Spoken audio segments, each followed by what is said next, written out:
Everyone thinks I saved my brother from our abusive father. What they don't know is that I'm the reason he needed saving in the first place. I used to be the reason she smiled. Now I'm the reason she shakes. The sticky note on my fridge might as well have been a death certificate, pink paper, neat handwriting, and 23 words that buried 12 years of marriage. Gone for 2 weeks with Chase. Need space. Please respect my journey. Ashley. I just stood there, half awake, half alive, wearing nothing but boxers and yesterday's grease-stained work shirt, coffee in hand, staring at the note like it was written in blood. That cup of coffee ended up being the last normal thing in my world. My name's Jake Morrison. I fix cars for a living. Nothing fancy, no suit, no corner office, just calloused hands, bad knees, and the faint smell of WD-40 that never quite washes off. Ashley used to say she loved that about me. Said I was real. That was before she swapped steak dinners for green smoothies, and discovered yoga pants, and personal trainers named Chase. The house felt wrong, too neat, too perfect. Like a museum exhibit called Suburban Marriage, now extinct. Her vanilla candles still burned in the living room, that fake sweetness mixing with the faint trace of her perfume, the same one she wore the first time we danced in the kitchen. The security cameras she'd insisted we install last month suddenly made sense. I walked to the kitchen window. Across the street, Mrs. Delaney was already peeking through her blinds. Of course she was. In Millfield, gossip moves faster than a Mustang on the freeway. By noon, the whole town would know that Ashley Morrison had left her mechanic husband for her 28-year-old personal trainer. The burner phone was tucked behind the coffee filters. How original. For a second, I almost laughed. It was so cliché it hurt. But the moment I unlocked it, my stomach turned. 3 months of messages. Selfies. Hotel reservations. Her wearing my favorite flannel shirt. My Ashley, writing heart emojis to a man who probably says literally every third word. Chase Brennan. Personal trainer at Elite Fitness. Lease Tesla. Abs for days. Zero shame. His Instagram was a gallery of flexing selfies and live your truth quotes. And apparently, my wife had joined the fan club. The woman who once called him Ken doll with daddy issues was now texting him things that made me want to bleach my eyes. Then my phone buzzed. Mike, my business partner. Mike, saw Ashley's car at the airport. Everything okay? Me, never better. She's on a journey of self-discovery. Mike, what kind of journey? The kind that ends in divorce papers. Before I could reply, the house phone rang. Ashley's voice came through the answering machine, shaky, but defensive. Jake, I know you're there. Please pick up. We need to talk about this like adults. I'm not the villain here. You know this marriage has been dead for years. I just had the courage to do something about it. Courage. That's what she called leaving a man through a sticky note. I poured another cup of coffee and sat at the table where we once planned our future. That table had seen everything, birthday candles, bills, talk of kids that never happened. Now it was just evidence of my own blindness. How long had she been planning this? How many friends smiled in my face knowing she was gone already? When I finally made it to the shop, the smell of oil and metal grounded me again. Machines make sense. They break, you fix them. No hidden meanings. No mind games. Just work. Mike was there with Tommy and Rick, the same crew who'd been with me for years. Real people. Loyal people. Not the wine and cheese crowd Ashley used to impress. Boss, Mike said carefully, heard about Ashley. Mrs. Patterson saw her loading suitcases at 5 a.m. Of course she did. Mrs. Patterson could find out what you had for breakfast before you finished eating it. Tommy wiped his hands on a rag. So what's the plan? I looked at them, these men who'd built my life more than my wife ever had. The plan, I said slowly, is we work. Same as always. But deep down, I knew. Nothing was the same. Ashley had made her move. Now it was my turn. The only question was, did I want to play the victim or rewrite the story? By noon, my phone showed 17 missed calls. All from her. I deleted every single one. The place I rented above Frankie's boxing gym wasn't exactly luxury living, smelled like old sweat, bleach, and lost dreams, but it was perfect. The walls were thin, so I could hear the sound of gloves hitting bags, the occasional grunt, the rhythm of fists against leather. It kept me grounded. Ashley had been back from her journey for 3 days now, and her messages had gone from smug to desperate. Funny thing, though, her boyfriend, Mr. Spiritual Awakening, had hit a little snag. Apparently, there was an issue with his passport. Border security irregularities. What a shame. Amazing what a single phone call to an old friend in customs can do. I was halfway through my morning coffee when Mrs. Delaney knocked on my door, casserole in hand, nosy curiosity in her eyes. Jake, honey, I brought you some tuna noodle casserole. Thought you might need a home-cooked meal. Translation, I want gossip, and I'm paying in carbs. I smiled. That's kind of you, Mrs. Delaney. She leaned in, voice low. Such a shame about Ashley. Though between us, I always thought she was too big for her britches. Remember when she said my wind chimes were tacky? Can you imagine? Wind chimes. I let her talk. In Millfield, Mrs. Delaney was faster than any PR firm. By sunset, her version of events would be spreading like wildfire, one that, conveniently, painted me as the heartbroken good guy. She squinted at me. Course, some folks are saying you drove her to it. Working all the time, never taking her anywhere nice. I chuckled. Of course they are. But I told Marge Hicks, I said, that man worked his fingers to the bone for that woman, and this is how she repays him. Appreciate that, I said. You need a good lawyer, Jake. My nephew Danny's your guy. Took his wife to the cleaners after she ran off with her Pilates instructor. I filed that name away like a secret weapon. After she left, I went downstairs. Frankie was barking orders at a teenage kid in the ring, "Move your feet. Hands up." Again. He spotted me and grinned. "Morrison, you look like hell." "Feel worse," I muttered. "Good. Anger makes you sharp. Get your gloves." 20 minutes later, I was hammering the heavy bag. Every punch was a memory. Ashley rolling her eyes at my muddy boots. Ashley forgetting to tell me about dinner parties. Ashley introducing me as just my husband. Each hit made the ache fade just a little more. The sweat mixed with the pain, and for the first time in weeks, my head was clear. But even then, one thought lingered. If she could plan her betrayal so carefully, maybe it was time I planned my response just as well. "Your wife called here," Frankie said as I grabbed my water bottle between rounds. I froze mid-sip. "What? When?" "This morning," he said, smirking like he'd been waiting to drop the bomb. "Wanted to know if you were acting erratically." I told her you seemed pretty damn calm, considering the, well, audacity of it all. Ashley was worried about my mental state. The woman who'd torched 12 years of marriage for a protein powder philosopher was checking if I was unstable. I raised an eyebrow. "And what did you tell her?" Frankie shrugged, eyes gleaming with mischief. "Told her if she was really that concerned, maybe she shouldn't have run off with a gym mascot." I actually laughed. "Bet she loved that."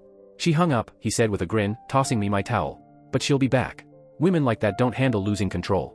She's not worried about you, Jake, she's worried about the story getting away from her." And Frankie was dead right.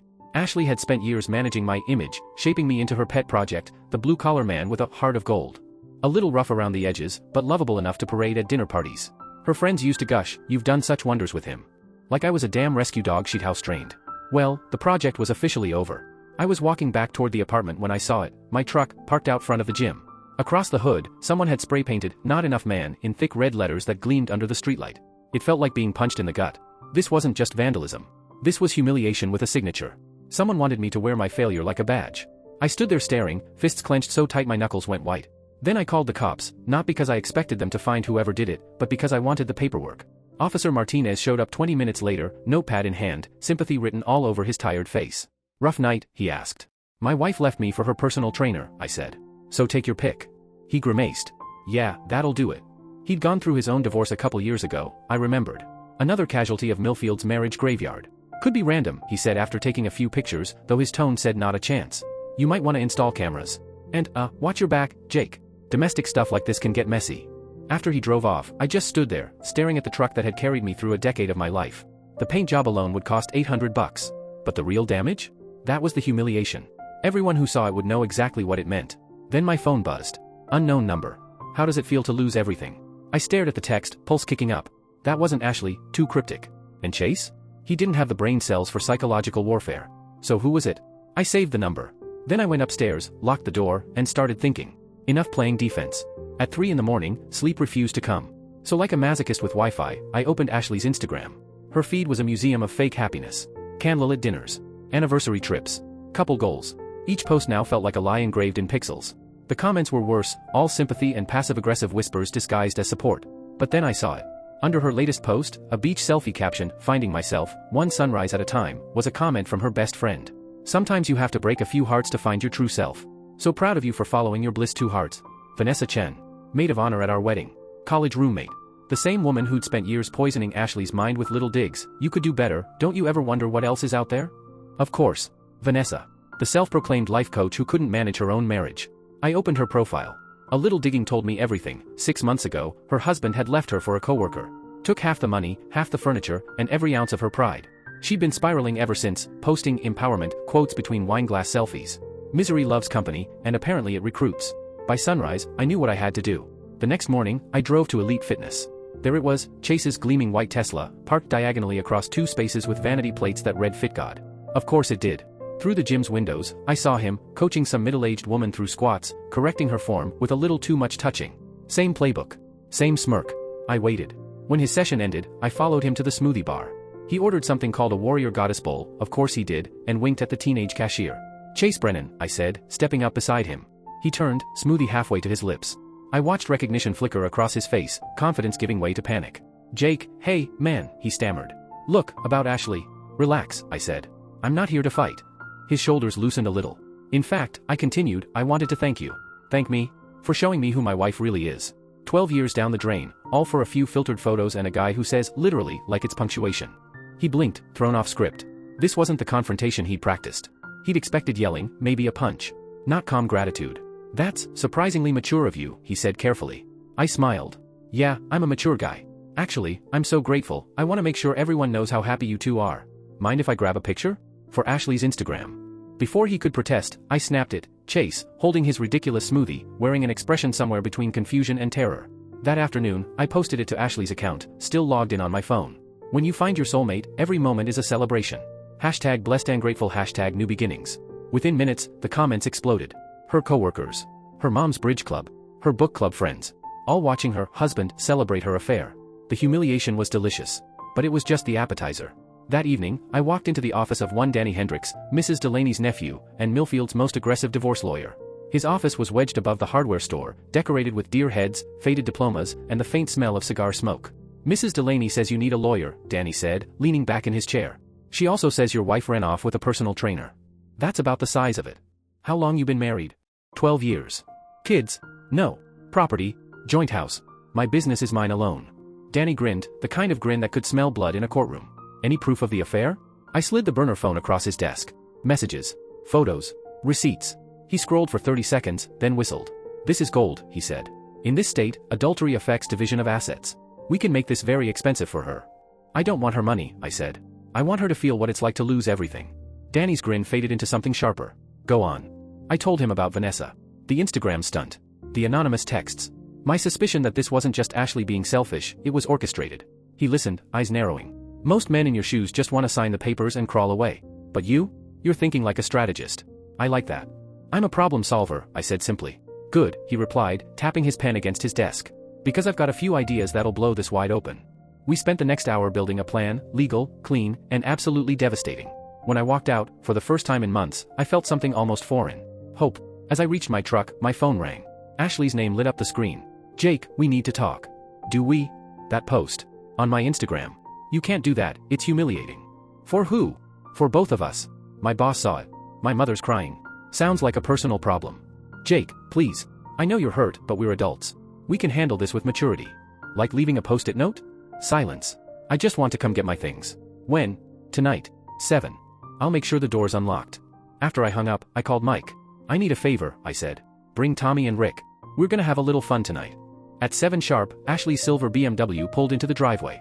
She sat there for 5 full minutes, headlights cutting across the house, her best friend Vanessa perched in the passenger seat like a bodyguard. Finally, they got out. Ashley's heels clicked nervously against the pavement. Vanessa stayed by the car, phone in hand, ready to play hero if things got loud. What they didn't know. I'd spent the entire afternoon preparing. Changed the locks, perfectly legal, per Danny. Installed a few discreet recorders, also legal in my own home. Most importantly, I'd arranged an audience. Mike, Tommy, and Rick were working late in the garage. Mrs. Delaney just happened to be watering her flowers across the street. And Officer Martinez? Conveniently cruising by on patrol, after I called in a report about suspicious activity an hour earlier. The stage was set. Ashley thought she was coming to collect her things. She didn't realize she was walking straight into Act 1 of my revenge. Ashley knocked on the front door, 3 sharp taps that echoed through the quiet house. I waited a moment before answering, just long enough to let the tension build. When I finally opened it, she stood there in jeans, hair perfectly curled, trying on a smile that didn't quite fit anymore. Jake, she said softly, clutching her purse like a shield. Thank you for this. I know it's awkward. Come on in. Both of you, I said, stepping aside. Vanessa followed close behind, scanning the room like she expected to find a tripwire. She was thinner than I remembered, all bones and brittle confidence, with the kind of overprocessed blonde highlights that screamed recently divorced and furious about it. I just need to grab some clothes, a few personal things, Ashley said. I won't take anything that's not mine. Take whatever you want, I said evenly. I'm not attached to any of it anymore. That caught her off guard. Ashley had always prided herself on being able to read me, on predicting my every reaction before I even opened my mouth. But she didn't recognize this version of me. Calm. Detached. Dangerous. They went upstairs, their footsteps muffled by the carpet. I could hear drawers opening, hangers scraping, Vanessa's low whispering, advice, strategy, spin. Same old routine. 20 minutes later, they came back down. 2 suitcases, a box of books. That's it? I asked. For now, Ashley said. I'll come back for the rest when we've processed everything. Processed, huh? I said, my voice flat. Is that what we're calling it now? She sighed. Jake, I know you're angry. I'm not angry, Ashley. I looked her right in the eye. I'm grateful. Vanessa frowned. Grateful? Yeah, I said, leaning back against the doorframe. Grateful for the wake-up call. For showing me what my life really was. For giving me the chance to start over with someone who actually wants to be with me. Ashley's head snapped up. Someone, she repeated, voice sharp. You're already seeing someone? I gave a little shrug. Let's just say I'm exploring my options. Turns out there are plenty of women who appreciate a man with a steady job and functional emotional intelligence. That was a lie, of course, but it hit exactly where I wanted. I could see it in her eyes, that flash of possessive panic. She hadn't expected me to move on. She'd expected me to wait. Vanessa folded her arms. Who? That's really none of your business, I said calmly. Though I should thank you, Vanessa. Your advice really helped clarify things. Her face drained of color. What advice? Oh, you know, the whole follow your bliss thing. Don't settle. You deserve better than a blue-collar husband who'll never fit in with your fancy friends. I never said. Didn't you? I interrupted, smiling coldly. Ashley tells me everything. Or used to, anyway. She told me you pushed her to join that gym, to explore her options. That you convinced her she was wasting her life on someone beneath her. Ashley's composure cracked. She looked back and forth between us, confusion replacing her confidence. Vanessa, what's he talking about? Nothing, Vanessa said quickly. He's twisting things. He's trying to drive a wedge between us. Am I? I pulled out my phone and opened the voice recorder app, because I've got a few voicemails from someone who sounds exactly like you, Vanessa. Want to hear them? I didn't, of course, but she didn't know that. Her face collapsed. You're lying, she whispered. You've been manipulating my wife, I said quietly. Feeding her dissatisfaction. Encouraging her to throw away 12 years of marriage just because you couldn't stand to see her happy while your own life was falling apart. That's not true, she sputtered. Your husband left you 6 months ago, didn't he? I continued. Took half your money, half your pride. So you decided if you had to drown, you'd take company with you. Misery loves company, right, Vanessa? Ashley's face went pale. Vanessa, is this true? Don't listen to him, Vanessa pleaded. He's manipulating you. Like you manipulated her? I shot back. Like how you encouraged her to cheat. To live authentically, with a personal trainer who's treating her like just another client. Vanessa's lips trembled. Stop it. I turned to Ashley. You want proof? Take a look. I opened Chase's Instagram on my phone and scrolled. That's Chase with Miranda Peterson. And that's him yesterday with Sarah Williams. Oh, and look, Brittany. Guess what, Ashley? Your soulmate's got a rotation. Her hands shook as she grabbed the phone from me. Her face shifted through every stage of heartbreak, denial, realization, humiliation, fury. He told me I was special, she whispered. You are special, Vanessa said weakly. This doesn't change. It changes everything. Ashley snapped. You ruined my marriage for this, for him. Your marriage was already over, Vanessa shot back. You said you felt trapped, unfulfilled. I just helped you see what was there. By encouraging me to blow it up? Ashley shouted. By pushing me into bed with a guy who's been sleeping with half his clients? Their voices tangled, climbing higher with every word. Years of friendship unraveling right there in my living room, tears, accusations, betrayal, all of it pouring out like oil on fire. I just stood back, silent. Watching. Recording every second in my mind. By the time Vanessa stormed out, slamming the door so hard it rattled the windows, Ashley was sitting on the couch, sobbing into her hands. Jake, she said through tears. I'm so sorry. I didn't know. You didn't want to know, I said quietly. There's a difference.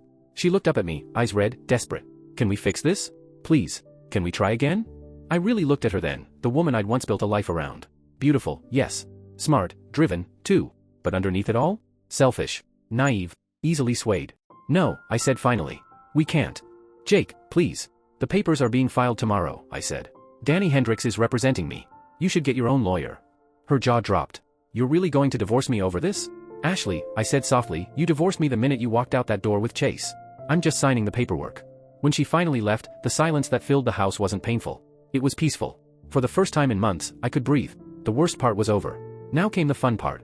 See, there was one event Ashley had been dreading all year, our high school reunion. A gym full of people she'd spent 2 decades trying to impress, all ready to judge her life choices. 6 weeks later, that gym would become the stage for my grand finale. By then, the divorce was in motion. The house, the accounts, all being divided with surgical precision. Chase had dumped her within 24 hours of learning his rotation had gone public. Her PR job was circling the drain, her reputation shot. Vanessa had fled to Phoenix, taking her toxicity with her. And me? I was thriving. Business was booming, apparently, small-town sympathy sells oil changes. I'd lost 15 pounds boxing at Frankie's gym. I'd even been on a few dates, nothing serious, just enough to remind myself that there are women out there who don't see me as a fixer-upper. Ashley had taken everything from me once. Now, I was going to take back something even better, my dignity.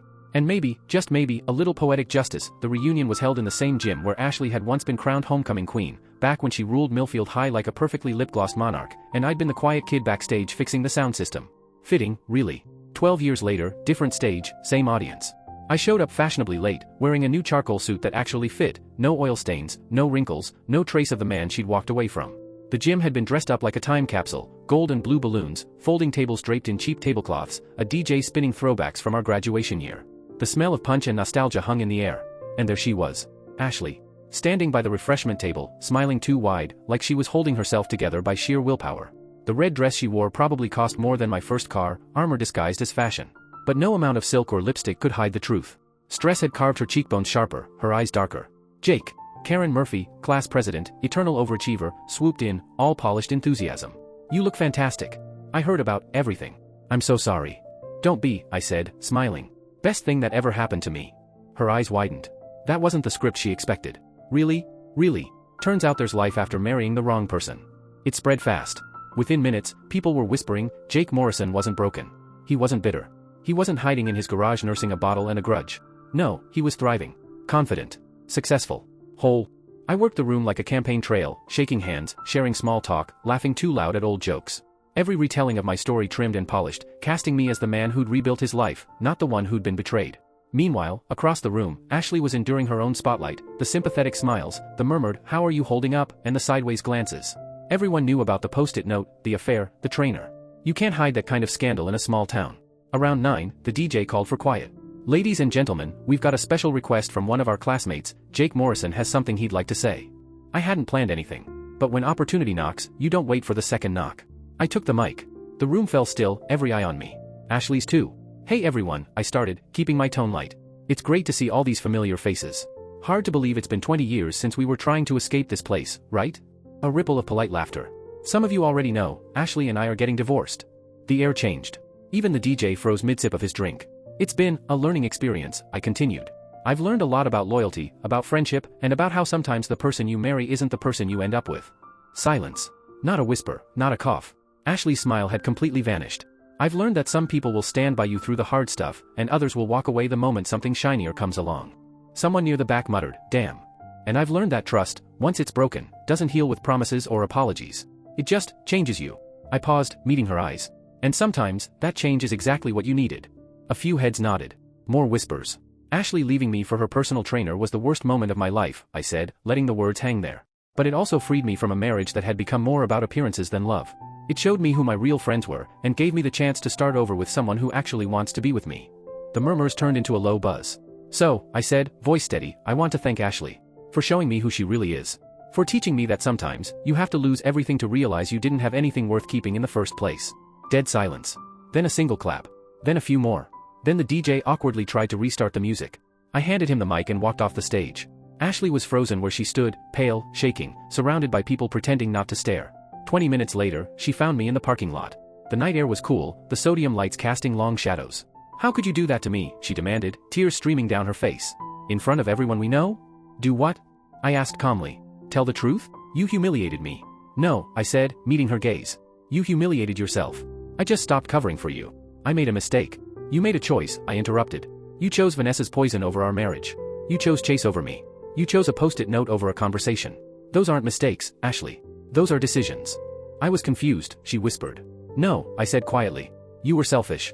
There's a difference. She sobbed, mascara streaking down her cheeks, and for a heartbeat I almost felt sorry for her. Almost. You needed me to be the bad guy, I said. The inadequate husband, the reason your self-discovery journey made sense. Congratulations, you got your villain. I just decided to own the role. I turned, got into my truck, and drove away, leaving her standing there in her red dress under the streetlight, finally understanding that I was done being her supporting character. The next morning, Danny called. She signed, he said. No contest. No alimony. Clean split. She just wants it over. 6 months later, I sold the house and bought a small cabin by Miller's Lake. The shop was thriving, sympathy business, sure, but also respect. I dropped 15 pounds at Frankie's gym, slept better than I had in years, and started seeing a woman named Susan, someone who laughed easily, listened fully, and didn't treat love like a project. Ashley moved to Chicago. Started over. Word was she was dating an accountant. Steady. Predictable. The safe opposite of everything she'd chased. Maybe she'd learned something after all. As for Vanessa? Gone. Phoenix, last I heard. A whole new city full of people who hadn't seen what she was capable of. I kept the burner phone, not as a wound, but as a reminder. Not of betrayal, but of transformation. Because sometimes, the deepest cut carves out the rot. Sometimes the worst thing that happens to you is the very thing that sets you free. They say the best revenge is living well. They're wrong. The best revenge is evolving, becoming the person your enemies forced you to be, and realizing you like that version better than the one who used to need their approval. I wasn't the man who fixed everyone else's messes anymore. I wasn't the guy who shrank himself to keep the peace. I was something else now. Stronger. Sharper. Unapologetic. Ashley had wanted me to be the villain in her story of self-discovery. Instead, she created the hero of mine. And this time, I wasn't interested in fixing sound systems in the background, I was holding the mic.